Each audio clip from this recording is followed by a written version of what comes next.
feel about it. That's how I'm walking into 2025. You will not break my soul. I don't care what you say. I don't care what you do. I don't care what your opinion or thought is.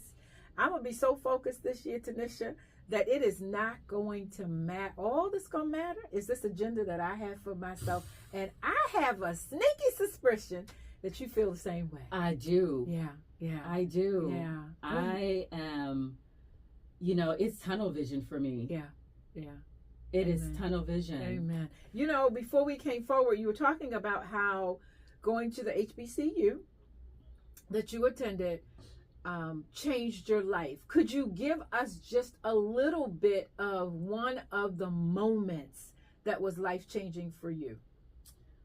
One of the moments that was life-changing for me, I guess I have to say, is one of the moments that still remains a top 10 in my life, which is winning the title of Miss Cheney University of Pennsylvania.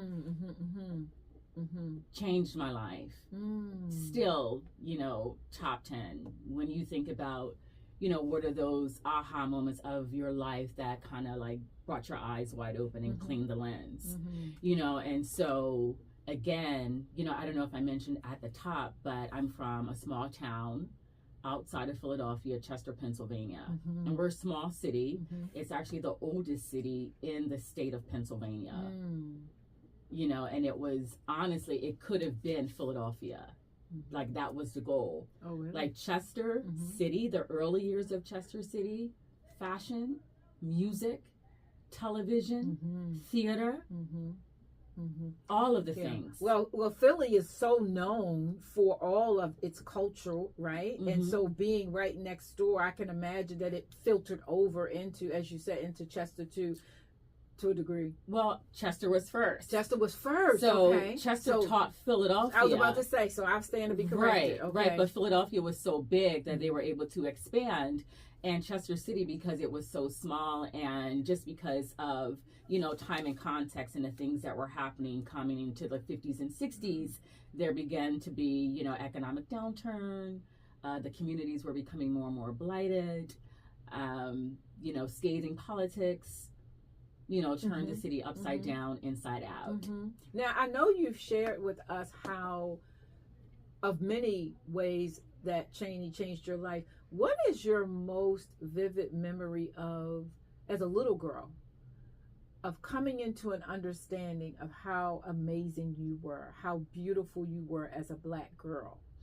One thing I will say about my family, both sides of my family, is they definitely made me feel like I was the golden girl in some way.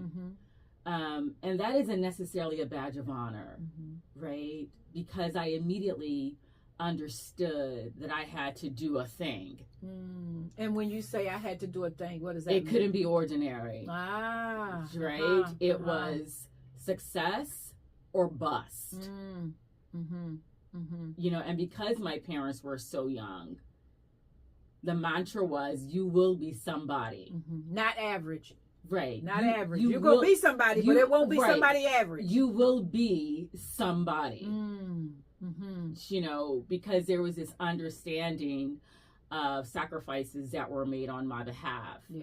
Of all the family members who were chipping in for whatever, to make sure that I had, be it the prettiest dress at the birthday party, or the perfect backpack, or, after school tutoring. My mother, when I was in the 6th grade or 7th grade, brought me a piano, and at this time we were living in the Fairground housing projects, which was a very fascinating and interesting dichotomy in and of itself, because the Fairground is where my father's family is from. Or was from. He still may have some relatives there, if I'm not mistaken. And my mother's family was from the Bennett Homes projects, like right across the bridge. There was this bridge. So you want to talk about like the inner city Montagues and Capulets, something that was really Shakespearean with the drama between the two families. But each side of the family made sure that me and my sister, that my father's kids, that there was an understanding, I don't know what's happening in this neighborhood, but you are to protect my children when I'm not around. That was the understanding. My mother loves to tell a story of she discovered that I could read when I was as young as probably 2 or 3 years old. So the communication of it all for you started early. Really, really early. Really early. And do you attribute that to the conversations, the way your parents talk with you? Because I know there's research that suggests that when parents talk to their children a lot, particularly when they're in the womb, they come out as better communicators and not talking quote unquote baby talk to them. Oh, there was no such thing. Yeah. My parents spoke to me like I was 45 years old. I mean, I would be in kindergarten, first grade, you know, using words like, oh my God, I'm so perturbed. You know? Wow. Like, yeah, my vocabulary was always advanced. Yeah. I was always like 3 or 4 grade levels above, you know, and therein enters boredom. You know, I had a beautiful first grade teacher. May she rest in peace. I love her so deeply. Her name was Juanita Hart, my best friend. Really? She got me. She understood me. We used to fight and tear each other's skin off, but we loved each other unconditionally. She followed me, my career, my goals throughout my entire life up until she passed. Really? She was at my high school graduation. She was just aware of everything that was happening in my life. And as a first grader, people would mistake my quietness, you know, for not being of good courage, for not being courageous, but quite the contrary. Exactly. Because there's something to be said about observing. Right. And being quiet long enough to observe, because there's Right. a lot you get when you're silent versus when you're always talking. Right. Yeah. And it was coming from Chester City. What I understood fundamentally is that I need to identify who my allies are. I'm really big on care. Even today, as I sit here as a 51-year-old, I look for care. Who is going to care for me? Who is going to ally for me? Who is going to advocate for me? And who is going to protect me? And so does your position of care come from what was instilled in you by your dad and him being so protective of you? Because to know you is to know you absolutely adore your dad. I do. And he is your hero. He is. So did he set the precedent for what care looked like for you? Absolutely. Yeah. My father, my mother too. Yeah. My parents were helicopter parents. My father, here's a fascinating story about my dad. I was in perhaps I think maybe 12th grade. I was in the 12th grade at Chester High School. And I came home with the course outline syllabus for my English class. And there was a term paper. This was September. I got the course outline. This was September. And I had a paper that was due for, I want to say, like the middle of the school year or like the first part of the school year. So probably like before Thanksgiving, like before Christmas break or something like that. And my dad said, okay, you will have this paper done this weekend. I was like, what? But the course outline says it's not due until December. He says, no, I need you to turn the paper. I need you to have this paper done. Yeah. As a matter of fact, it's Thursday. I have a business trip. Your Aunt Paulette is going to stay with us or stay with you and my sister while I do this business trip. We were, you know, irate about that because we're like, okay, he's going to be gone. We're going to like have this, you know, beautiful apartment all to ourselves. He was like, absolutely not. So my Aunt Paulette had to stand watch the entire weekend to make sure that I got this paper done. So I do the paper. I turned it in early. The teacher read it. And she gave me a grade of something like maybe like a B+ or an A- or something like that. My dad reads the paper.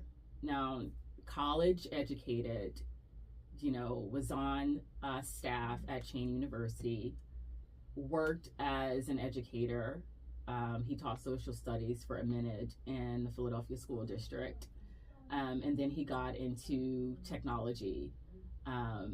He read this paper and he said, this is a D paper. Really? He said, "This is a D paper, and I'm mortified that Chester Upland School District has this white woman, English teacher, giving grades away to black students. This is an atrocity." What did that do for you? Oh, I didn't like him. She said, "Let me be clear. I did not like him." I was like, "You're always trying to ruin my life." I was like, "You're always trying to ruin my life." I was like, "How are you going to trump the teacher?" Yeah. He said, "Because I can read." Mm. And this is fluff. Your paper's full of fluff. Where's the story? Did he have you to redo it? I had to redo it, and he went up to the Why school. did I know that was coming? Yeah, he went up to the school, filed a complaint with the Board of Education. Really? Yeah, I was just like, "Oh my God, this brother is a nuisance."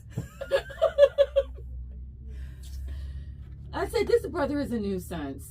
But here's what happened. Yeah. So, he made me a great writer. That's what I was about to say. When I got to Edinburgh University, my freshman year, I was able to crank my term papers out like clockwork. Done. Those professors at Edinburgh, they would redline it, chop it all up. I'd be like, "Okay, challenge." And that I learned from my father. Wow. To challenge. Yeah. To not just accept the status quo. Right. You can't. Yeah. And that is the substratum of who you are. Oh. You are a classy lady Thank you. who does not accept anything, who is not average. Anybody who looks at you and follows you, especially your Instagram, knows that you are not average, right?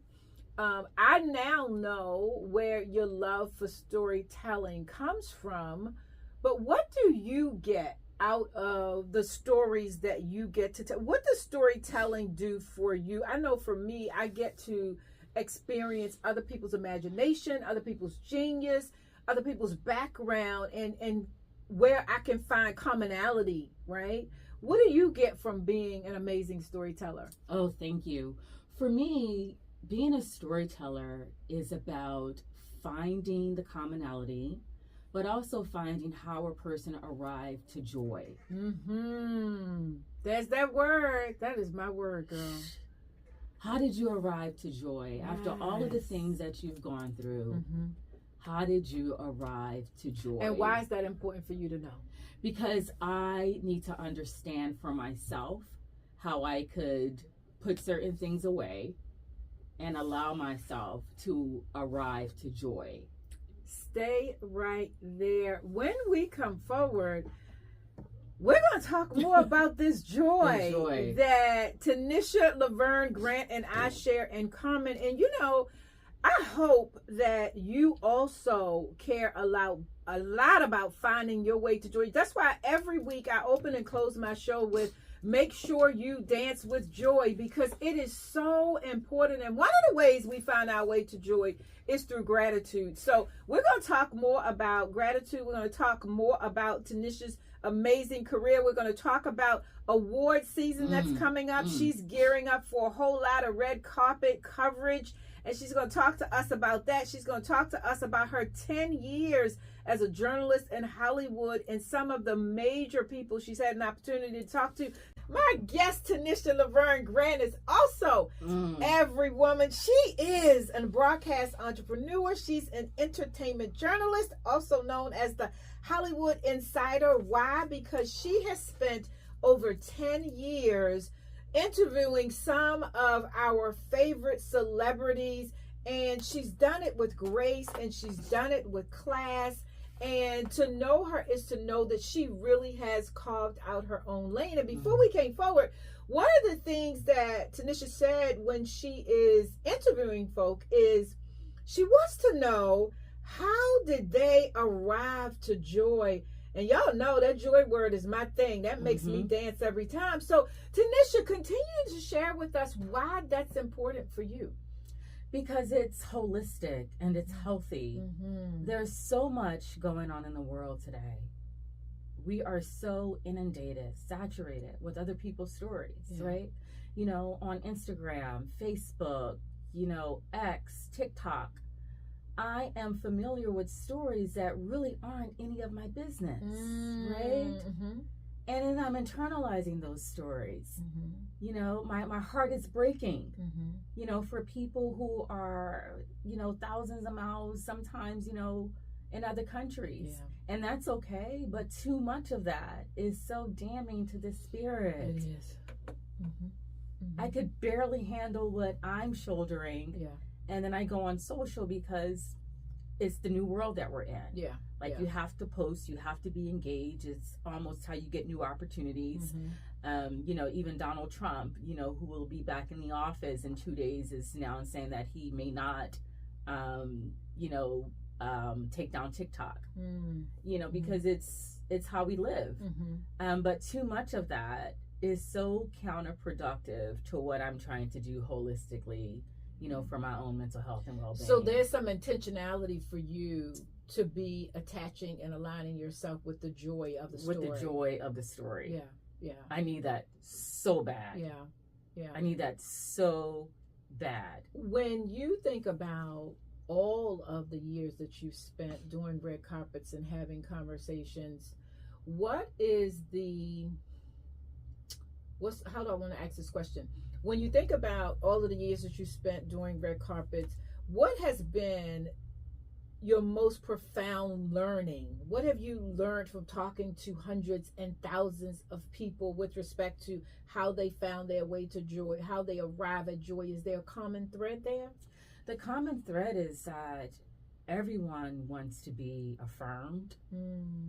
Everyone wants to feel like they matter. Mm-hmm.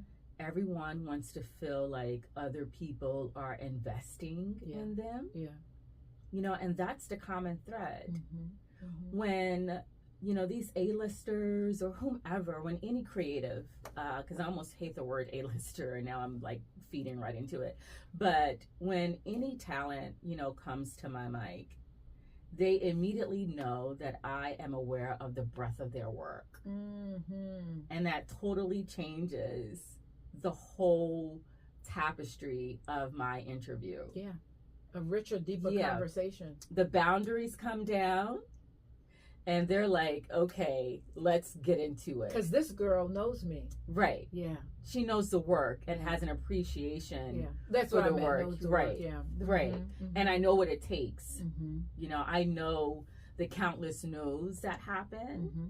You know, we all experience them. I experienced them on a regular. Yeah. You know, and sometimes the no's are born out of a place of superficiality. Yeah. You know, and that's also really painful. So to be able to come out of, you know, these moments where people are rejecting you just, you know, from sheer aesthetic, just by the way you look, has nothing to do with your work.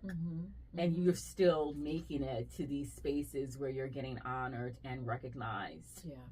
Is amazing, and that's the joy for it. You know, another thing that I've learned along the way for myself is that, okay, there are brands, businesses, and companies that find what I'm doing valuable and want to sponsor and buy ads for my work. There's no way I would be sitting here today without, I'll even start with my community of Chester, Pennsylvania, small business owners buying ads for my content, my fellow Cheney University of Pennsylvania alumni who have businesses buying ads for my content, my fellow HBCU alums buying ads for my content. Yeah. You know, I can't even, the Divine Nine, you know, I have to speak about Omega Psi Phi Beta Gamma chapter of Cheney University of Pennsylvania, my beloved HBCU, you know, early investors. Amen. In my brand. You know, my late father, of course, early investor in my brand. There's a gentleman by the name of David Simpkins out of Atlanta. He's the owner of Southern Petroleum Resources, early investor in my brand. I used to work for his family when I was a young girl working at NBC 10 in Philadelphia. My weekend job was working at Zanzibar Blue in Philadelphia, a well-known jazz restaurant. You know, but these are the businesses that have helped push my brand forward. Black-owned, women-led. There's a woman named Erica Simpson out of Pacific Palisades. She has a novelty boutique called Palace Skates that specializes in skate culture. And she's been in Pacific Palisades for 25 years. And of course, you know, city government has tried to push her out, but she's fighting the good fight. And it's women like her, women-led businesses, Black-led businesses who have seen value in what I'm doing that have been able to say, okay, well, so what? She's not with this big fancy outlet. This is a Black woman who has found a lane for herself despite not being included in. That's right. And I'm putting my money on her. Yeah, I like what I'm she's betting on doing. her. Yeah. And it's such an amazing feeling because it also helps me set my prices and understanding my intrinsic value and my worth.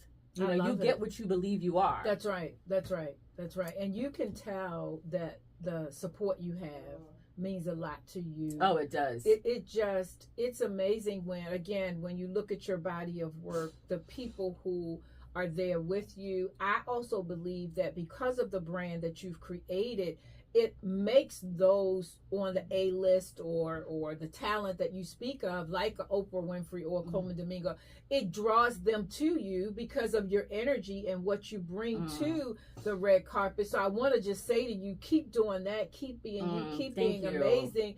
What do you see as you look at your career and where you are now? Where would you like yourself to go from here? What is the next big thing you'd like to accomplish? The next big thing for me is going global. You know, covering more global activations, Cannes Film Festival, Venice Film Festival, Toronto Film Festival, because I really haven't focused on anything outside of the country. I've been pretty much stateside, you know, trying to earn my keep here. But I would also like to introduce a podcast, something that I've been reluctant to join because I feel like the space is so saturated, but I've been having these conversations to myself that, you know, my message will reach my audience. And even if I touch one person, someone was touched and changed. Yes. You know, so. And the reality is there's nobody like you. And I mean that, right? You are unique as your fingerprint, right? That uniquely identifies you. And so regardless of how many voices are out there, nobody is Tanisha Laverne Grant. Nobody's going to tell the story like you're going to tell the story. It's what I say to authors about writing books, right? Because in addition to being a radio host, I'm a writer. And I tell people all the time who are reluctant to write their story, nobody has a story like yours. It may seem similar, but it is not. So please don't let that keep you from sharing more of who you are with the world, because in doing that podcast, you never know who is in the podcast industry that may not give a rat's tail about the red carpet that would find their way to you and take you where you want to go. When we come forward, we're going to continue our conversation with the amazing Tanisha Laverne Grant. We're going to talk about award season that she is preparing for. The Golden Globes is tomorrow. She will be there. She just showed me a glimpse of her little beautiful dress. So I'm excited about what we're going to talk about when we come forward. I am Michelle Duffy. This is KBLA Talk 1580. Thank you. You got a fan? I didn't bring a fan. Oh, thank you. Oh, there you go, baby. Thank you. Damn. Girl, I don't play about that fan. And then if I take this off, I'll get cold. I know. Perfect.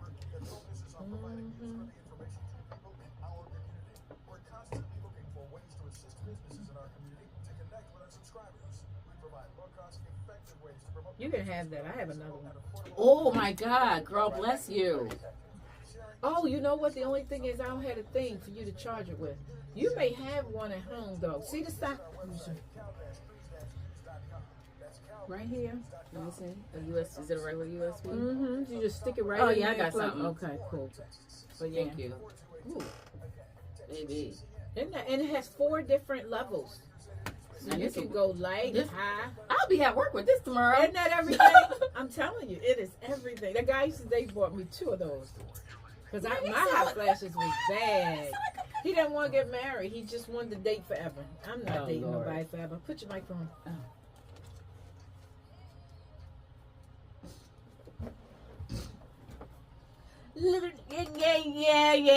yeah. Take my freedom.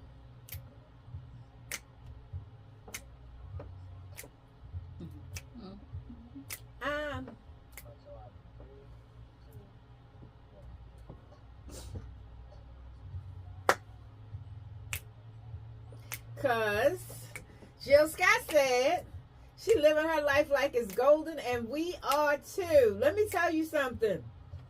If you're waiting for somebody else to make your life happy, to bring you joy, you are missing the whole point of being alive. The goal of being alive is to create the life that you want. Your golden life is one decision away. So I encourage you at the start of 2025, make a decision that you want to live your life like it's golden. Because guess what? That's what my guest, Tanisha Laverne Grant, is doing. Yes, she is living her life like it's golden. She is an amazing broadcast journalist. Come tomorrow, she starts awards season. She's going to be on these red carpets doing her thing.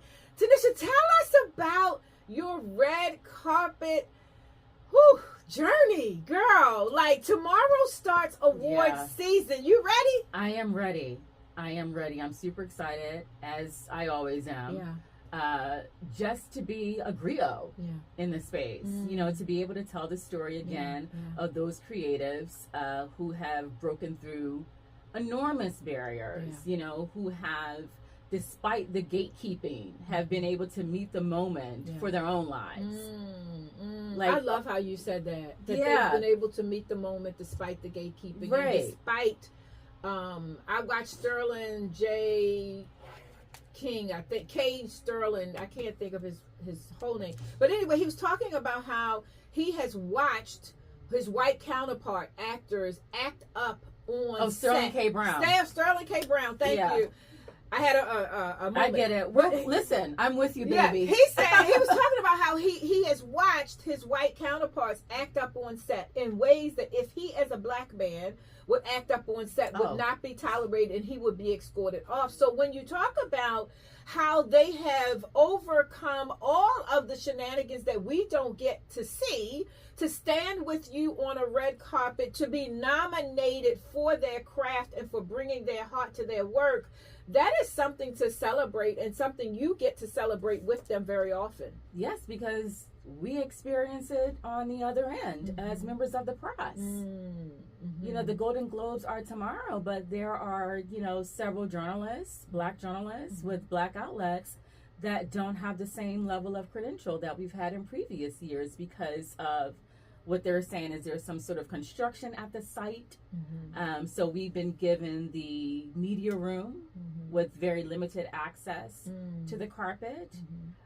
So it's things like that. It's being put at the end of the carpet. It's being put at the end of the carpet on a black title. It's crazy. It's being overlooked when you have pretty much given so many press assets to a certain, you know, creative, and now they are a blockbuster showstopper, and they don't push their publicist to come further down the press line to talk to you. You know, and so then when that happens, you know, enter both of my Aries parents, you know, Thomas and Rhonda in my head that said, go fight. That's right.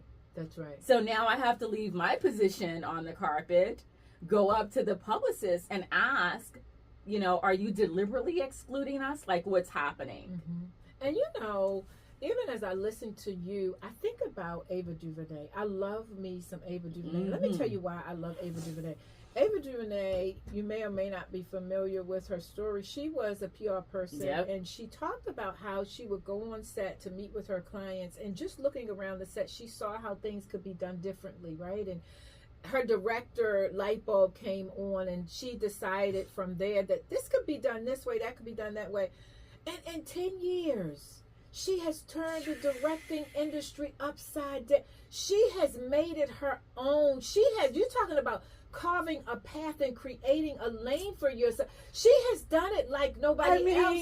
So on Holiday with Oprah? Yeah, She's on Holiday with Oprah. Listen, and here's the other part of speaking of Oprah and Ava DuVernay together. Oprah was so fascinated with Ava's boldness and her bodaciousness and her ability to say, I want to do this my way. Mm-hmm. Oprah said she created a party just so she could have a reason to invite Ava DuVernay to her house so they could become friends. Oprah Winfrey created an opportunity at her home to have a party just so that she and Ava DuVernay could have become friends. Here's my whole point. To impress somebody to that degree says a lot about not being average, taking your shot, being who you know yourself to be, all that your dad and mom instilled in you and taught you to be. That's what you bring to this industry, Tanisha. So regardless of what people will or won't allow you to do, even in your fighting, as long as it is graceful and intentional and purposeful, as sure as you sit here, I have no doubt about how far you're going to go and how big you're going to be and how people are going to move heaven and earth so that you can have the conversations that you desire to have with the people that you desire to have them with all over the world. That's the power that you have, because the same God who did it for Ava DuVernay is with you. And you are amazing. And you bring it with you everywhere you go. Miss Shay, thank you so much, because there are days where I'm just so fried. Yeah. I feel so burned out. I'm like, I don't know if I can meet another day of resistance in Hollywood. Sometimes I'm just like, I don't have anything left for the canvas. And so you speaking and affirming and undergirding me in that way means everything for me, especially at the top of 2025. Yeah, and you know what? Sometimes these moments of burnout are just really recalibration. They really are about, how do I step back? How do I reassess myself? How do I re-examine how I'm doing what I'm doing? And then how do I come back out refreshed and bolder and more creative? And that's the place you're at. Like, you don't have to do it the way they want you to do it. You can really look at what the industry doesn't have, what it needs, especially from a Black woman as fierce and as beautiful as you, and say, this is how I want to do it. And what does that look like? I think your podcast and you going around the world, girl, you about to turn some stuff upside down and shake some stuff up. I'm so excited. Yeah. I'm so excited. I'm ready to do a new thing. Yeah, that's what I hear. Yeah, I'm ready to do a new thing. That's what I hear. I've covered all the carpets here. See? I cover now because it is a part of my brand. Yeah. So I like consistency, like my late father would always say, finish what you started. Finish it. Finish it. And it's important for Black storytellers to be in these spaces. I mean, how many journalists can say, and this is me patting my own self on the back here, how many journalists can say, Black, white, or otherwise, that they've been to the Academy Awards for 10 years, that they are preparing for their 5th Golden Globes coverage? Because a lot of times when you're working for the mainstream outlets, if it's not an entertainment brand, you're in the newsroom jockeying for position. Which can be very challenging. Yeah. And I said to one of my clients this morning during our coaching session, she kept asking God, why? And I said, sweetie, that's not the question. The question isn't why. The question is, what's next? What do I need to do next? Why not still focus on this, but what comes next? Because I do believe it's true. Life is not happening to us, it's happening for us. And so even in this season of burnout for you and you recalibrating, I am so looking forward to what that's going to mean and what that's going to look like. Now, I know you say you want to go global. I have 1 minute before we are done, which I can't believe. Wow. But here's my question.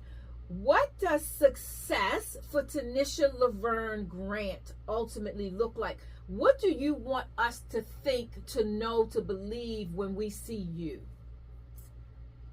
That I have done the work to bring you the most powerful, most fascinating stories on this side of history. Oh, I love that. I absolutely love that. And then this award season, what are you looking forward to the most? I want to see my good guy, Coleman Domingo. Amen. Amen. I want to see that cast of Sing Sing. Okay.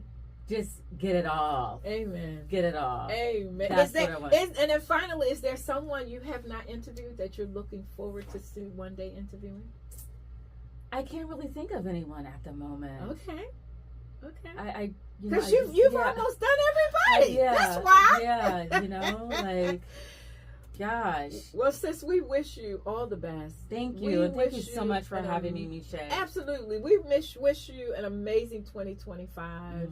All the good things, all the blessings. I just know that the windows of heaven are going to open up and all of it's going to fall on you, girl. You ain't going to be able to take all the good that's coming to you right now. Listen, that is my guest, Tanisha Laverne Grant. You can catch her on Instagram.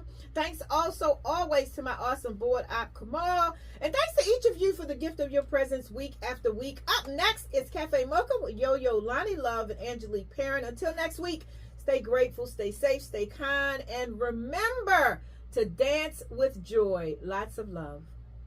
I love that. Lots of love. That was an amazing show.